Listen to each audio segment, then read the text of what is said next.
ভারতের আসাম রাজ্যে মুসলিমদের বিরুদ্ধে চলছে ভয়াবহ দমনপীড়ন। সেখানে নির্বাচনের পূর্বভাগে ধর্ম এবং জাতিগত পরিচয়কে কেন্দ্র করে এক উদ্বেগজনক পরিস্থিতি তৈরি হয়েছে। বিশেষ করে বাংলা ভাষাভাষী মুসলিম সম্প্রদায় চরম দমনপীড়নের শিকার হচ্ছেন। শুধু গত এক মাসেই আসাম রাজ্য জুড়ে 5টি অভিযানে ৩,৪০০টি মুসলিম পরিবারের ঘরবাড়ি ধ্বংস করা হয়েছে। সোমবার রাইটার্সের এক প্রতিবেদনে বলা হয়, ভারতের উত্তর পূর্বাঞ্চলীয় আসাম রাজ্যে বাংলাদেশ সীমান্তের কাছাকাছি এক কোণে নীল ত্রিপলের নিচে শত শত মুসলিম নারী, পুরুষ ও শিশু গাদাগাদি করে আশ্রয় নিয়েছে। তাদের কেউ কয়েকদিন, কেউ কয়েক সপ্তাহ বাড়িঘর হারিয়েছে। রাজ্য কর্তৃপক্ষের অভিযানে তাদের ঘরবাড়ি গুড়িয়ে দেওয়া হয়েছে। আসন্ন রাজ্য নির্বাচনকে সামনে রেখে এই উচ্ছেদ অভিযান এখন ব্যাপক আকার ধারণ করেছে।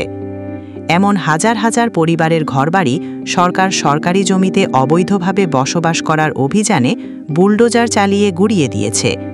অথচ এসব মানুষের অনেকেরই আসামে জন্ম ও বেড়ে ওঠা।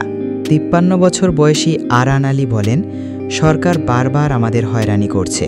আমাদের বলা হয় দখলদার আর বিদেশি।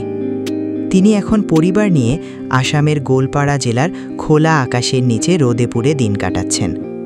আসামে বিজেপি সরকারের অধীনে এই উচ্ছেদের মাত্রা গত কয়েক দশকের মধ্যে সবচেয়ে বড়। রাজ্য জুড়ে বাঙালি ভাষাভাষী মুসলিমদের বাংলাদেশ থেকে আসা অনুপ্রবেশকারী হিসাবে চিহ্নিত করে দমনপীড়ন চালানো হচ্ছে। ২০২৪ সালের অগাস্টে বাংলাদেশের ভারত ঘনিষ্ঠ প্রধানমন্ত্রী শেখ হাসিনার পতনের পর এই দমনপীড়ন আরও তীব্র হয়েছে। অনেকেই মনে করছেন, নির্বাচনের আগে হিন্দু ভোটারদের উস্কানি দিয়ে রাজনৈতিক সুবিধা নিতে এই অভিযান চালানো হচ্ছে। আসাম রাজ্য ভারতের ৪,০৯৭ কিলোমিটার দীর্ঘ বাংলাদেশ সীমান্তের মধ্যে ২৬২ কিলোমিটার ঘেঁষে আছে। এই রাজ্যে বহুদিন ধরেই অভিবাসন বিরোধী মনোভাব বিরাজ করছে। স্থানীয়দের আশঙ্কা, বাংলাদেশ থেকে আসা হিন্দু এবং মুসলিম উভয় অভিবাসী স্থানীয় সংস্কৃতি, অর্থনীতি ও সমাজ ব্যবস্থাকে ধ্বংস করে দেবে।